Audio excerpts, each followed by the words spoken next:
Good morning. Are you Dakota Kuhn? And Mr. Lewis, will your client waive the formal reading of the motion? He does, yeah.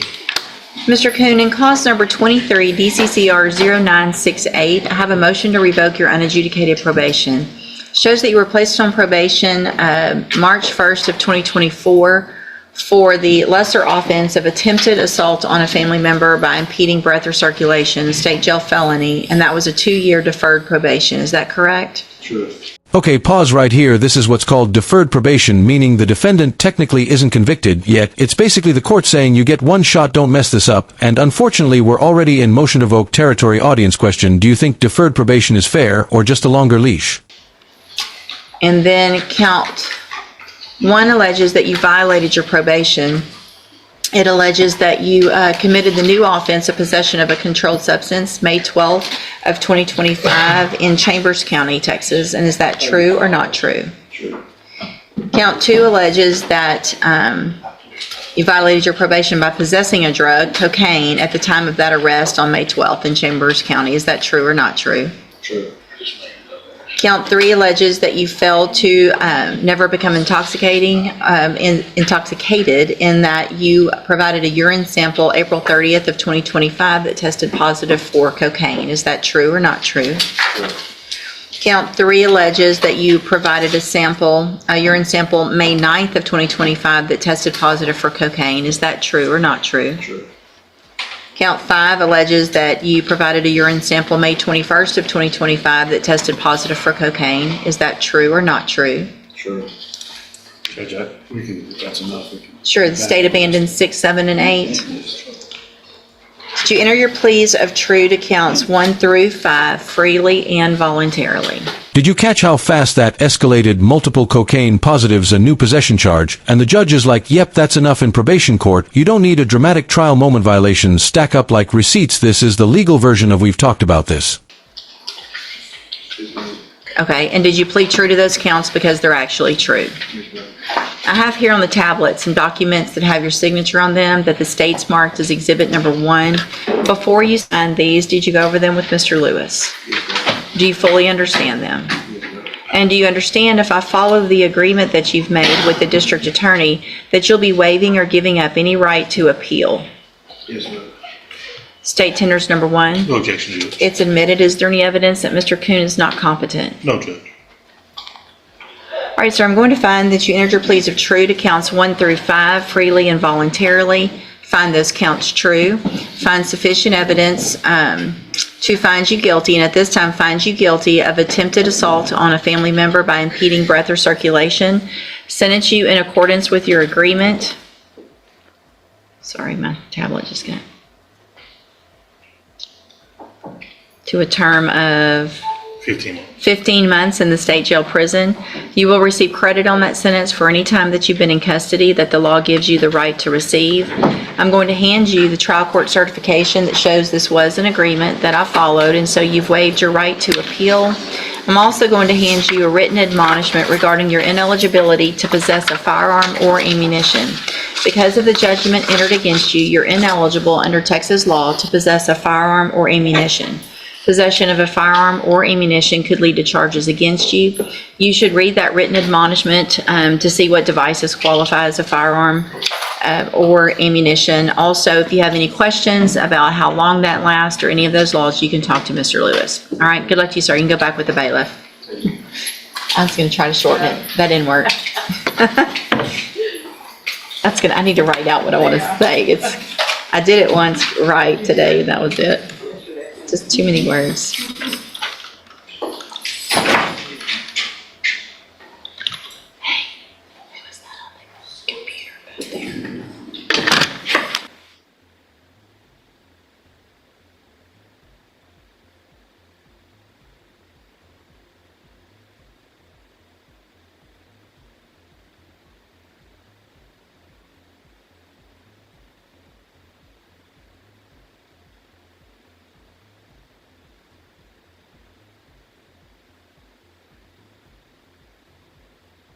I just want to make sure.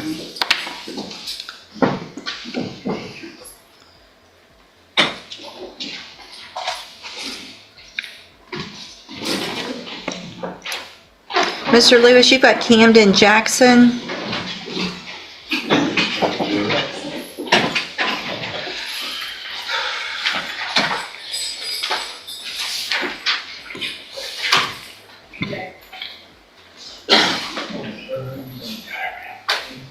There, I guess she's been looking for jail reports or anything on any of these. She hadn't handed me any. I don't know.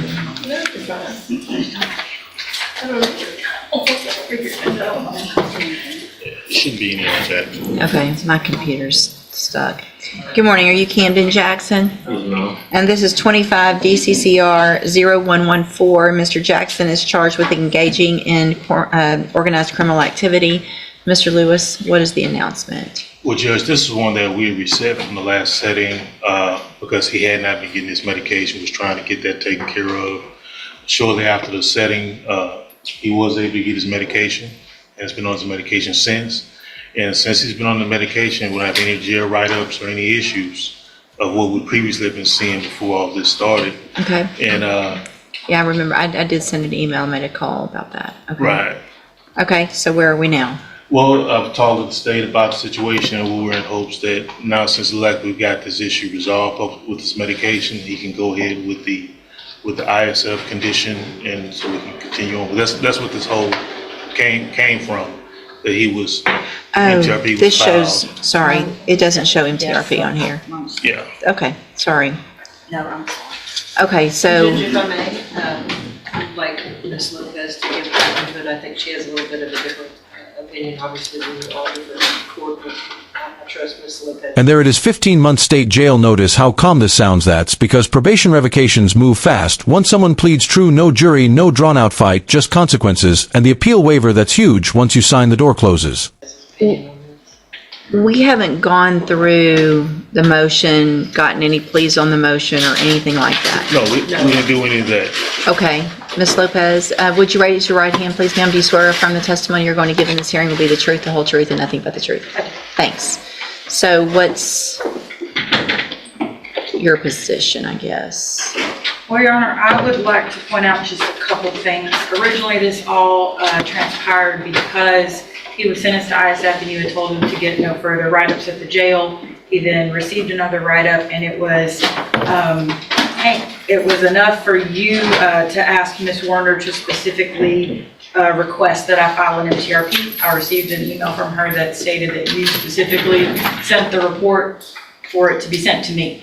And so that was why the MTRP was filed. Since then, we've had quite a few jail incident reports. I actually went and saw Mr. Jackson out at the jail in August 28th of 25, in which I informed him of the MTRP being filed, and I advised him, hey, you really need to behave while you're out here, because at this point you are going back in front of your judge. And then it continued. Now I understand that since he's been on his medication, he has not had any incidents. And so my request at this point would be that if the secret to Mr. Jackson behaving is medication, then I am still in favor of him going to ISF Cognitive. However, I would suggest that he be placed on the mental health initiative caseload, forensic caseload afterwards, because if the only way Mr. Jackson is going to be able to function and behave in society is with mental health meds, then he needs to be on the mental health caseload. Absolutely. Additionally, however, I would say that it needs to be established that he be on zero tolerance, because if he's acting like this at the jail, I don't need him acting like this in the community. Agreed. And then I would also truthfully suggest that once he completes the mental health caseload, he then come to the high medium risk caseload, because additionally, if he needs all this help in order to behave, he needs to have serious supervision long-term or longer term.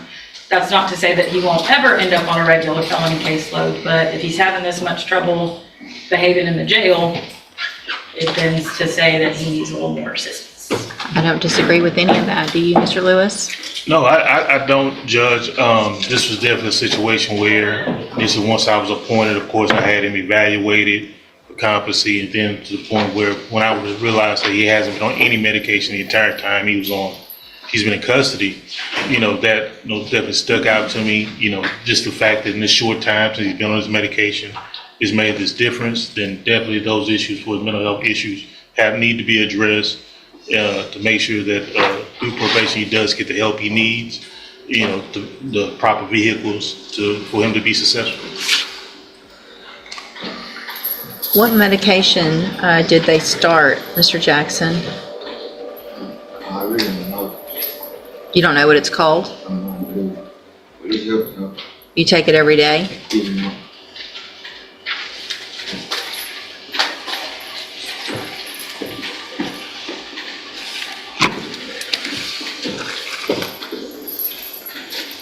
And when did that start?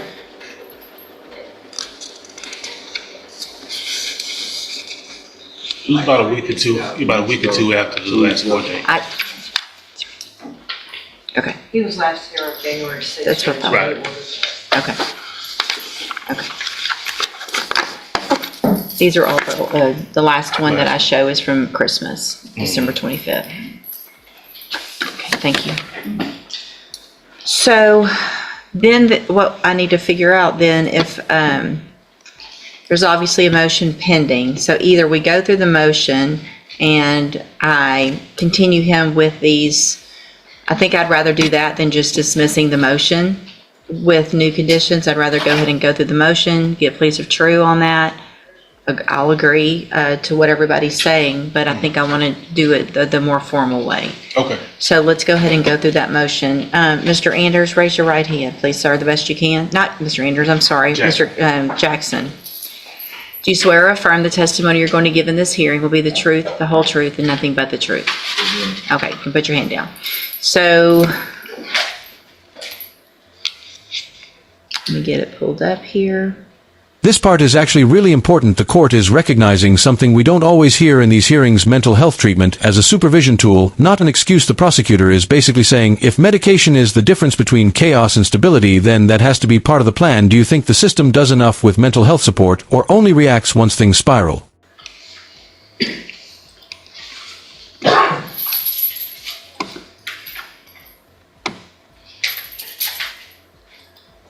And we never, so the ISF was just, we didn't go through any of this, please, ever. No. Okay. That was just part of that was an agreement with regard to admin hearing. Correct. Okay. All right, so, One of the conditions of his probation order was that he Right. have no further issues at the so jail. we never even got, And then before we could even do the paperwork to ISF, he had issues at the jail. okay. So you haven't seen the light of day yet? No. You ready to? No. Okay, well, we're gonna give you the tools to do that, but it's gonna be up to you to take advantage of all that, okay? So you can see by what happened last week, if you ask and say, hey, I need something, then a lot of times people can help you. Y'all let me know that, I was able to contact the jail, things happen. So the important thing about all of this when you're on probation, whether you're in jail, whether you're at ISF, or when you get out, hopefully, if you're having things that aren't going right in whatever part of your life, your probation officer is going to be there to help you. They're not trying to revoke you. They're not trying to get you in trouble. They don't know if you need something unless you go to them, right? Okay. So I'm going to go through this motion and ask you for pleas of true or not true to the allegations in the motion. So in cause number 25, DCCR 0114, have a motion to revoke your unadjudicated probation. Shows that you were placed on probation August 5th of 2025 for the offense of engaging in organized criminal activity, and that was a 7-year deferred probation. Is that correct? It alleges that you violated your probation. Count 1 alleges that you failed to conduct yourself in a courteous and professional manner by disrespecting a female correctional officer by showing her a video that was lewd and sexual in nature. Is that true or not true? True. Okay. Count 2 alleges, count 2 is really the same. Okay. All right. So did you enter your plea of true to count 1 freely and voluntarily? And did you plead true because that's actually true? All right. And so, well, let me go through this and then we'll talk about some more. So I'm going to find count 1 true, find that you entered that plea freely and voluntarily, find sufficient evidence to find you guilty and revoke your probation, but I'm not going to do that today. I'm going to continue you on probation. You are still ordered as a condition of the probation to enter and successfully complete the ISF program. When you're out, you will be on the mental health caseload so that you can get whatever help you need with medication, counseling, whatever it is. Once you get through that, you'll be on the high-medium caseload, which also means you're just going to have to be you're going to go more often. Probation's going to have more things to help you. It's not meant to be mean or make you go more than other people, but with what you're showing us so far, you need this extra help, okay? So if you do all of that, you're still on a deferred probation. You're still not a convicted felon. Today, just based on what I told you before about not getting in trouble, I could easily send you to prison for up to 20 years, just like that. And I understand that there's some behavioral issues going on, but I don't think any of those behavioral issues had anything to do with what you did to that correctional officer. Okay? The cutting up, maybe the not being quiet, the fighting, all that stuff, maybe there's some issues. But that was a conscious decision that doesn't have anything to do with any other type of mental illness or help that you need to go and show her that. It was just being stupid. Right? So if you make a choice, that's a choice. That's not something that we're going to blame on anything else. I understand some of the other write-ups. That one, I don't buy that has anything to do with that, right? So if you do anything like that, again, and you get in trouble, now that everything's lined out and you haven't been getting in trouble, if you do, before you go to ISF, we will not be having this conversation again. Okay? Same rule applies. It is a condition now of your probation that you not receive an incident report. If you do. Few the judge is drawing a hard line here. She's saying mental illness may explain some behavior, but it does not explain deliberate choices. That's a brutal but real courtroom distinction: accountability versus incapacity. And honestly, the tension in this moment is thick because probation is mercy, but it's also a ticking clock. We're back in here, and I don't care what anybody says. You're going to end up in prison. You've got family. Nobody wants this to happen, but it's 100% up to you at this point, okay?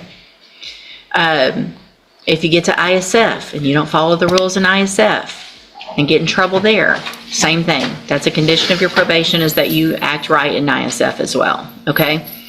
All right, so anything else? Zero tolerance. And you'll be on zero tolerance, which means really everybody should be on zero tolerance when they're on probation, but when you're actually on what we call zero tolerance, it means you cannot make any mistakes. You're being given a huge opportunity to change your life, make better decisions, and it's just going to be up to you to do that. And if you don't, it's not going to be, well, this is a one-time mess up, give me another opportunity. Zero tolerance means you don't get another opportunity, okay? Yes, ma'am. Why'd you just look at her like that right in front of me? Don't, no, ma'am. No one is against him today. Don't say another word or you're going to end up in trouble. No one's against you today. They're saving you from going to prison today because that's what I was probably going to do.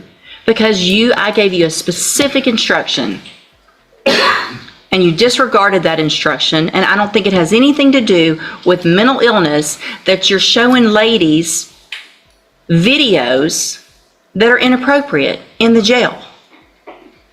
Nobody made you do that. She didn't make you do that. I didn't make you do that. Do you understand? No. This is personal responsibility. It's time for you to take personal responsibility, and it's time for you to make him take personal responsibility and quit blaming other people for what he's doing. That's what I heard. So just hang on. Don't talk anymore. It's not going to help anything. You're receiving a huge chance today. And it's because of probation that you're getting that opportunity. Okay? So you remember that. It's because of them that you're getting this opportunity. Okay? Go back with the bailiff.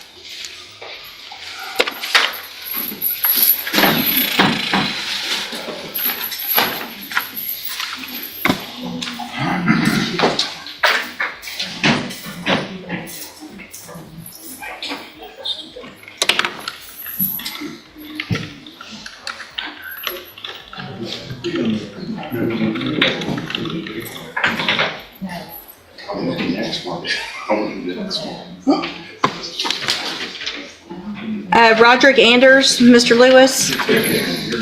Roderick Andrews.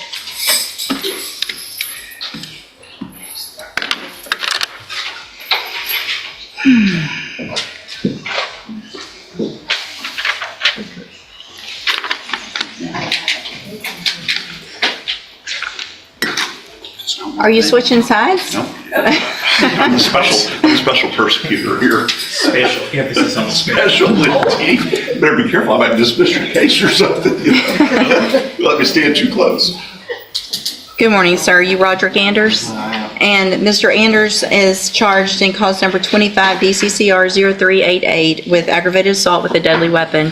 Case is set for trial to begin with jury selection next Monday. And what is the announcement? Judge, there's two things I wanted to definitely let the court know before making an announcement on this one. We had one little issue with discovery.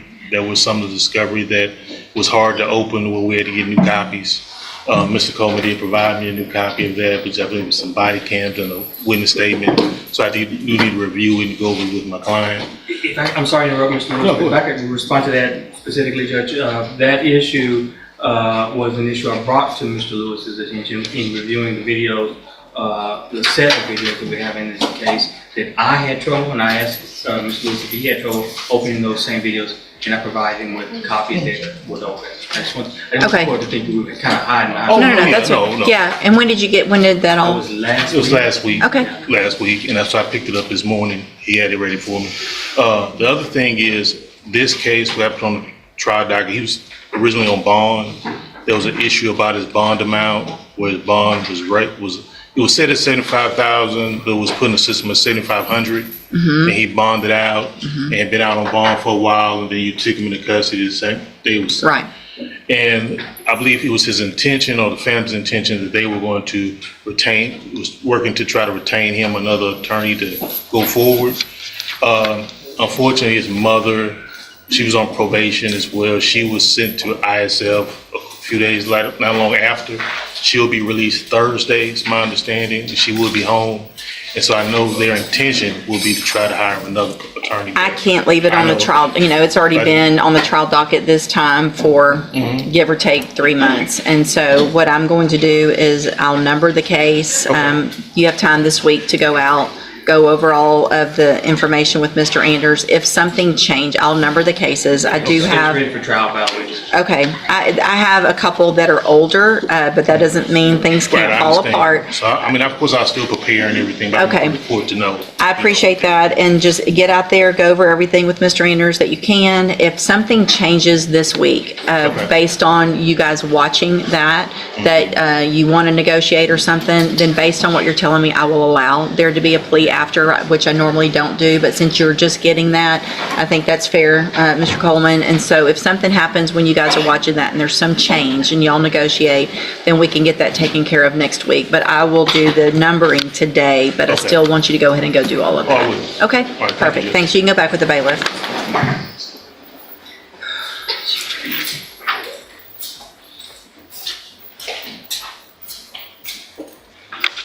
What?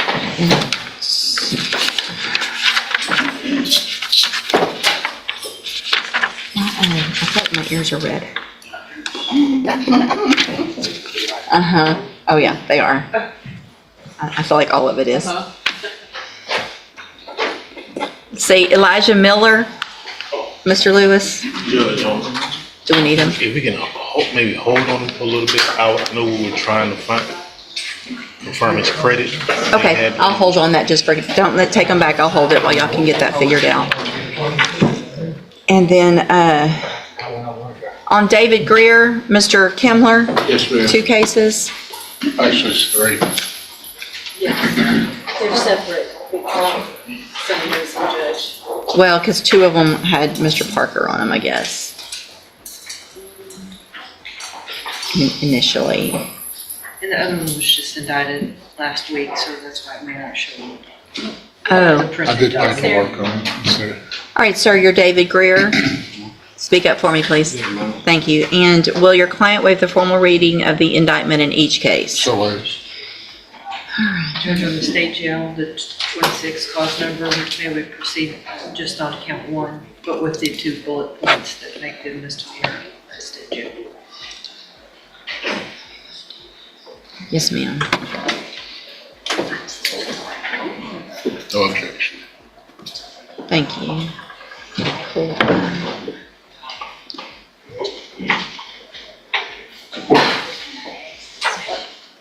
Bless you. Okay. So, Mr. Greer, in cause number 26, DCCR 0150, you're charged, the state has elected to proceed on count one only. It alleges that you committed the state jail felony offense of evading arrest or detention with previous conviction, and that's from October 2nd of 2025. It alleges that you were previously convicted of evading arrest or detention February 11th of 2021. And how do you plead to that charge? And that applause, that's not common, but it signals something big. This is the court saying, this is your last clean exit, 3 concurrent sentences, firearm warnings, habitual offender risk. The judge is basically screaming next time it's 25 to life. So hey, race the question, at what point does the justice system stop giving chances and start only giving time? And are you pleading guilty freely and voluntarily? And is that prior conviction for evading true? Get this one done, then I can get to the next one. Okay.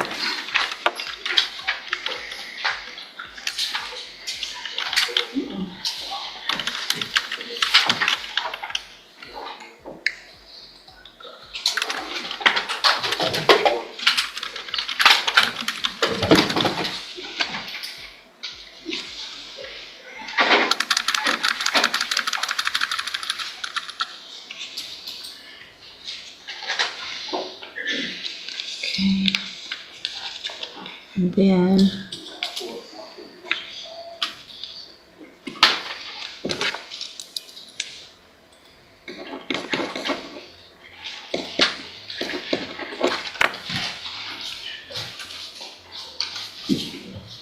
let me find the other one. Sorry, give me just a second.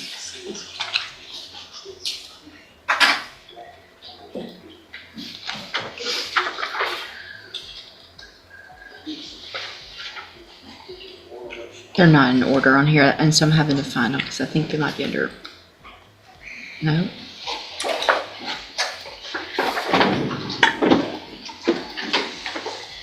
There they are.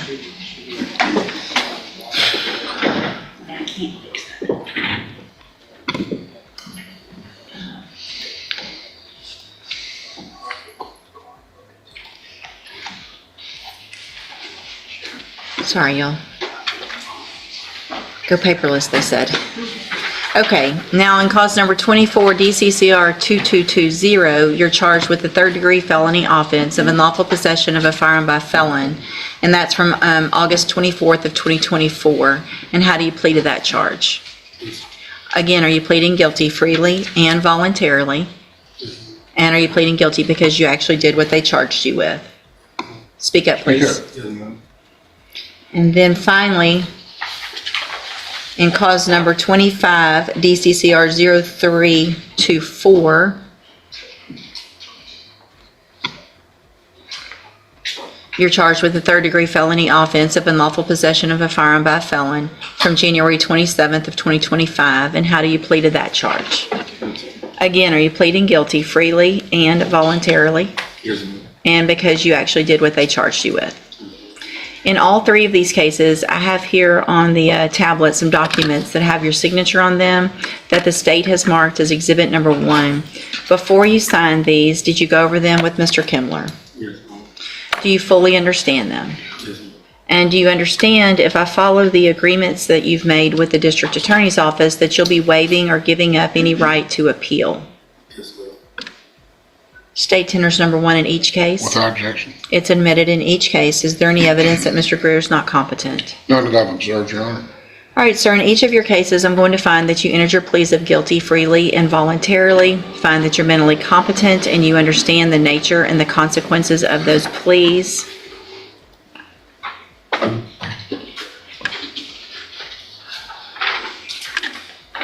me just a second to get caught up here.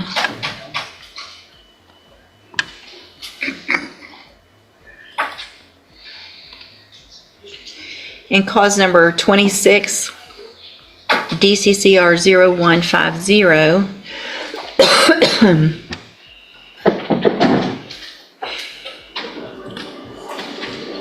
Sorry.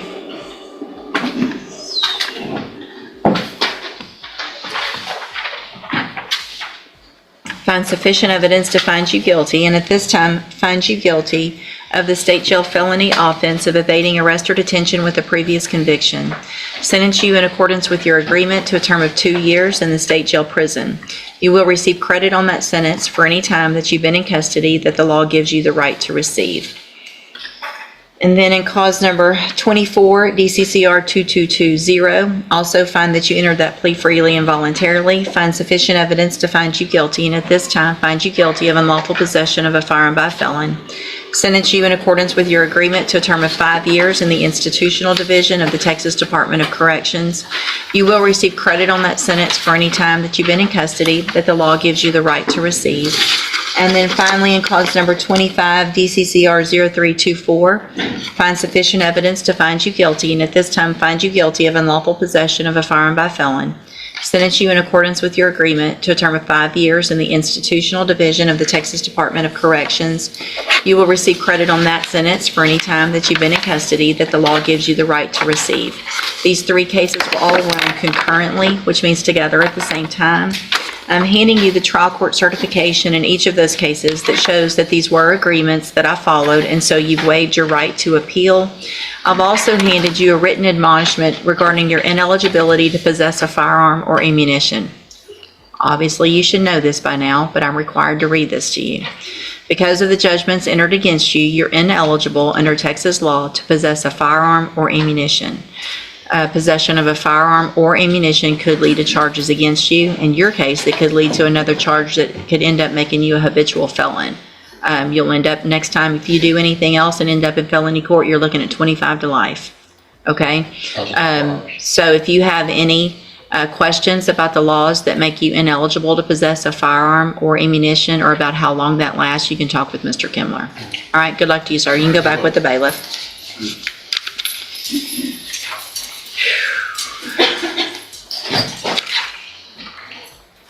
Ms. Holmes, you have William Mallett's sentencing.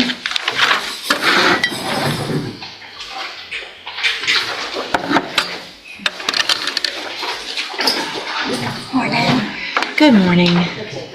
Thank you for your patience.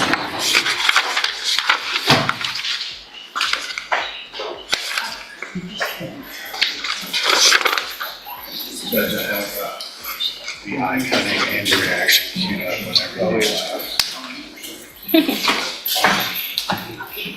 Good morning. Are you William Mallett? Yes, ma'am. And so Mr. Mallett was previously in court, entered a plea of guilty to obstruction or retaliation. Before we go forward, I got a pre-sentence report done and I've reviewed that. What's the status of, it shows there's a pending criminal mischief and evading arrest or detention? So Or those should be under the misdemeanor. Okay. Cases that he does still have pending, so those be taken care of in misdemeanor court. Okay, that's what I thought. I just wanted Yes, to ma'am. make sure we weren't looking at something else. Okay. As far as I So- know, we don't have any other felony charges. No reason not to go forward with sentencing. Correct, Judge. And so have both of you had an opportunity to review the pre-sentence report? Yes, We Your have, Honor. yes, Your Honor. All right, any additions or corrections? No, Your Honor. Judge, just more of a suggestion. And I just want to make sure that his mental health issues are addressed in probation. I think Yes. that's going to happen. I just want to make sure I put that out there. I will. Thank you so much for pointing it out again also. Mr. Mallett, I'm going to find that you entered your plea of guilty previously freely and voluntarily. Find sufficient evidence to find you guilty. However, I'm going to follow the agreement that you made with the district attorney and defer all proceedings and place you on probation for 4 years. You're ordered to pay a $300 fine and to follow all of the rules and conditions of probation. I am going to recommend that Mr. Mallett be at least It looks like it's already the recommendation that he's on the high-need caseload with Spindletop, and so we're going to get you whatever help you need to be able to be successful. But it's important that you take advantage of that, okay? So if you have appointments, you have to go to them. If medicine is recommended, you need to take medicine. Whatever it is to make you able to be successful on this probation, we're going to give you those tools through probation, but you have to ask for those things, okay? Do you understand?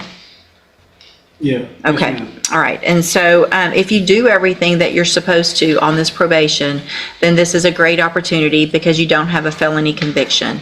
At the end of the probation period, if you're successful, the case will be dismissed. You'll never be a felony, have a conviction on your record.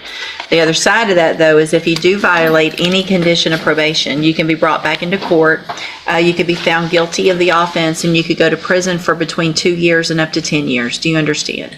All right, I'm handing you the trial court certification that shows this was an agreement that I followed, and so you've waived your right to appeal. If you'll just go back with the bailiff, probation will talk to you today to give you your instructions so that you know what to do when you're released from jail, okay?